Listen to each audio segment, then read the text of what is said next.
오늘은 나르시시스트들이 자주 사용하는 교묘한 거짓말에 대해 말씀드릴 거예요. 물론 이들이 단순한 거짓말을 할 때도 있습니다.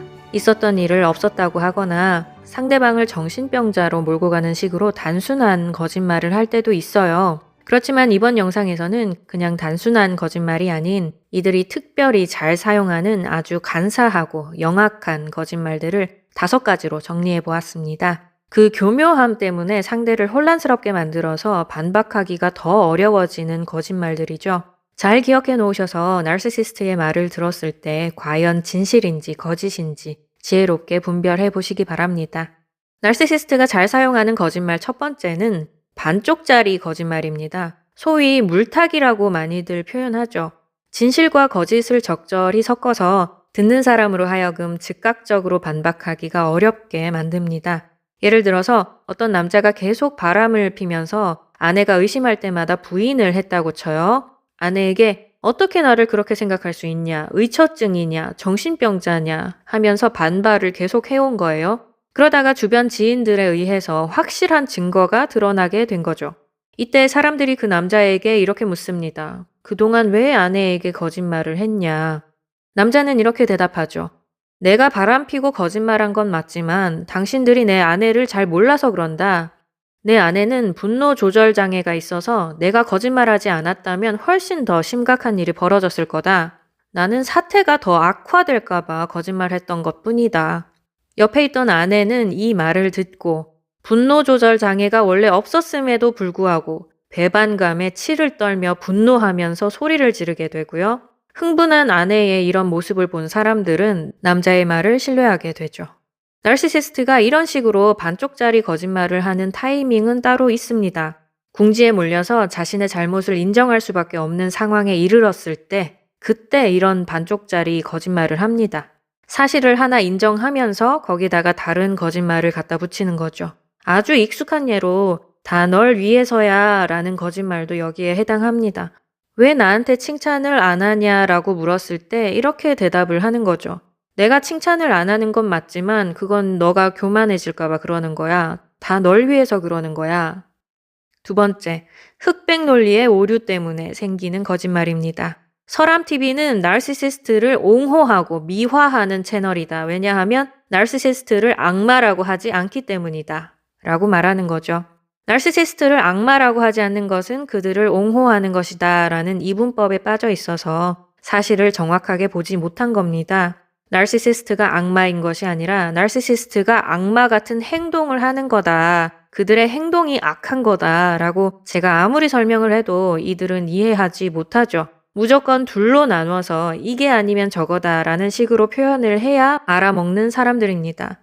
세 번째, 넘겨짚기입니다. 프레임 씌우기라는 말로 표현되기도 해요. 편견을 가지고 잘못된 추측을 하거나 또는 투사하는 방식으로 많이 나타나기도 합니다. 본인이 바람을 피면서 배우자한테 바람난 거 아니냐고 의심하고 주변에 소문을 내는 그런 식의 거짓말이죠.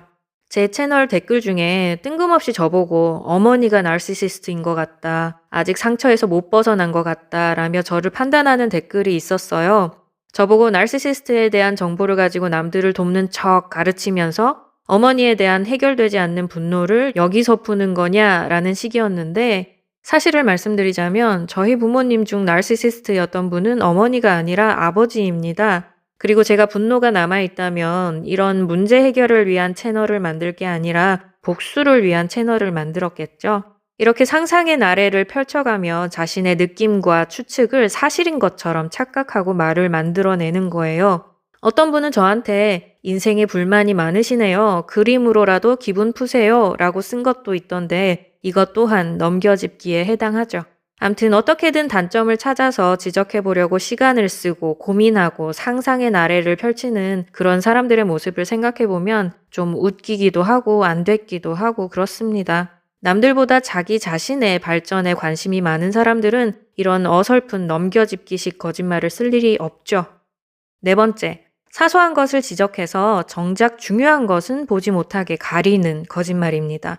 모두들 저 달을 보세요 하고 손가락을 들어 하늘을 가리키지만 지혜롭지 못한 사람들은 달을 보지 않고 손가락만 보더라 라는 이 불교의 가르침이 이 거짓말에 대해서 잘 설명해주고 있습니다. 사실은 진짜 중요한 부분에 대해 할 말이 없기 때문에 다른 걸 붙들고 늘어지는 경우죠.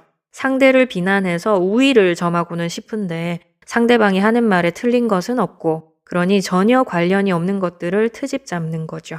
부모님에게 요즘 힘든 점을 얘기했더니 감사할 줄 모른다며 비난을 받는 그런 식의 대화를 예로 들 수 있겠네요. 혹은 제 채널 댓글 중에 나르시시스트에 대한 정보를 비판하는 것이 아니라 저의 영어 발음이나 그림을 지적하는 그런 댓글들도 예가 될 수 있을 것 같아요. 5번째, 모르는 걸 아는 척하는 거짓말입니다. 너는 목소리가 작은 걸 보니 자존감이 낮은 게 분명하다 라고 말하는 식이죠. 사실은 자존감과 자신감도 구분을 못하면서 모르는 걸 아는 척하며 상대방을 비난하는 거예요. 모르는 것을 모른다고 솔직하게 말하기 싫어하는 나르시시스트의 특성이 아주 잘 나타나는 거짓말입니다. 이들은 자신이 모르는 건 상대방도 분명히 모르고 있을 거라고 생각하죠. 무조건 아는 척하고 상대방을 가르치려 드는데 뜻도 모르면서 유식해 보이는 단어들로 그냥 문장을 만드는 거예요. 제가 예를 한번 들어볼 테니까 이게 무슨 뜻인지 한번 생각해 보세요. 서람 씨는 지금 나르시시스트가 거짓말을 많이 하는 원초적 존재라고 말씀하시는데 제가 볼 때 이들은 내적인 감정이 표면화되지 못해서 갈등을 정립하지 못하므로 외적 현실에 대한 혼돈에 빠진 상태입니다. 마치 한낱 짐승이 인간 앞에서 그 존재적 혼란을 인정하고 복종해야 하는 것처럼 말이죠. 이게 지금 말이 되는 문장으로 들리시나요? 이거는 제가 사실 즉석에서 만들어낸 전혀 말이 안 되는 문장이에요.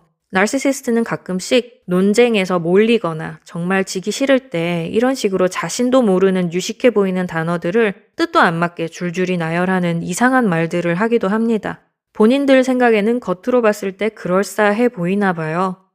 자, 마무리하겠습니다. 사람들은 긍정적인 말을 하는 사람을 순진하다고 평가하고 부정적인 말로 비판하는 사람들을 더 현명하게 보는 경향이 있는데요. 이것을 폴리에나 현상이라고 합니다. 전문가의 안목이 있어야 제대로 된 비판을 할 수 있다고 믿기 때문이라고 해요. 나르시시스트들은 남들보다 더 전문적이고 더 수준 높아 보이고 싶은 마음이 가득한 사람들이죠. 어떻게든 강자가 되어서 만만한 사람들을 지배하고 싶어 하기 때문에 늘 비판과 비난으로 일관합니다. 상대방의 흠이 보이지 않으면 거짓말로 흠을 만들어내서라도 비난하는 사람들이죠.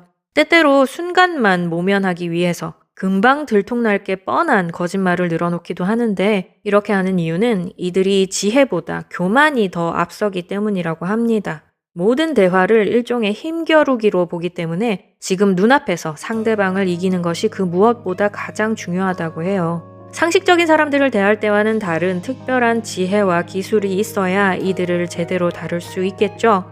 그 지혜와 기술에 대한 정보를 앞으로도 계속해서 다루도록 노력해 보겠습니다. 그럼 여러분의 모든 문제가 다 해결되기를 바라면서 저는 또 다음 시간에 뵙도록 하겠습니다.